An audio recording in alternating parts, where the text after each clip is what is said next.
ရခိုင်မုတ်ဒီချက်စားကြမယ်လာစားကြပါဦးကျမချက်ပုံချက်နေပေါ့နော်ဒီမှာငါးတန်းရှင်းလို့ဖို့ကျမမချီးမင်းနဲ့စိန်ထားမယ်ခဏပေါ့နော်လွယ်ကူတော့အောင်အငြင်းနဲ့မရှိအောင်ဒီမှာကတော့စပလင်လှုပ်ထားမယ်ပြီးတော့ရင်ကျမသုံးထားတဲ့အစပလာလေးတွေပြမယ်နော်ဒါပတေကောကျင်းပြီးတော့ချက်တွန်ဖြူစပလင်မပစွန်ချောက်ဒါတော့မုတ်ဒီစိန်ထားတယ်မကျင်းထဲမယ်ချက်တွန်ဖြူထဲမယ်ပတေကိုထဲမယ်ပေါ့နော်စပလင်ထဲမယ်စပလာတဲ့ကိုလုံးမွေးအောင်ရင်ထဲမယ်ချက်မယ်ပေါ့နော်ပစွန်ချောက်ထဲမယ်ဒါတွေအားလုံးစူပေါ်ပြီးတော့မှအနက်နေမွေးလာတဲ့ทีဒီမှာငရုတ်ကောင်းနေထဲမယ်စားအချို့မို့ဒီထဲမယ်ကိုကြိုက်တဲ့ဟာထည့်လို့ရတယ်ပေါ့နော်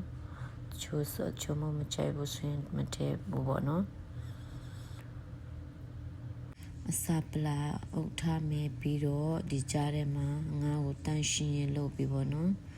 ငါ့ကိုတန်းရှင်းရင်ဒီကြားလုပ်ပြီးတော့ပြီဆိုလို့ရှင်ငါနဲ့အခုနစပလာတွေအကုန်လုံးပြန်ပေါင်းထည့်ပြီးတော့ပြုတ်မယ်ငါ့ကိုမွေးလာတဲ့အထိကျက်တဲ့အထိကိုပြန်ဆောက်မယ်နော်ဒါတော့ငါချက်အချက်လွန်နေပြီကောင်းတော့ပြတ်သွားပြီခုချွေပြီးတာပြန်ထည့်မယ်နော်ပြီးတော့ဒီမှာချက်တွမိတ်တွေအကုန်ထည့်မယ်ချက်တွမိတ်တစ်ခုပဲပေါ့နော်မွေးလာအောင်ပြန်တည်မယ်ဒါကတော့ချက်တွဖြူနဲ့ငရုတ်တီးလှော်ပြီးထောင်းမယ်ခုဆိုရင်ကိုယ်တော့အစင်တင်ဖြစ်သွားပြီ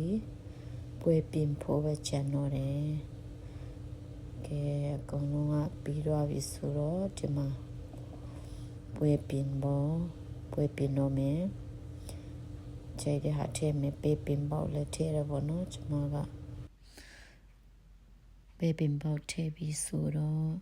ဟင်းရထည့်တော့မယ်ကိုယ်နဲ့ကိုတော့စားလို့ကောင်းနေတာပဲဒီမှာကျွန်မကတော့အပေါ်ချက်တဲ့လူဖြစ်တဲ့အတွက်ငံပြရီမတုံထားဘူးငံပြရီတို့ငပီးတို့ပေါ့နော်မတုံထားဘူးဒီလိုရိုးရိုးရှင်းရှင်းပဲချက်တာဖြစ်တယ်ကိုယ်နဲ့ကိုယ်ရစားကောင်းနေရောပဲနန်းနန်းပင်ထဲမယ်ဒီမှာမွေးအောင်ထောင်းထားတဲ့ငရုတ်တီးစိမ်းပေါ့နော်ချတွန်ပြူငရုတ်တီးစိမ်းအရမ်းမွေးတယ်ပြီးတော့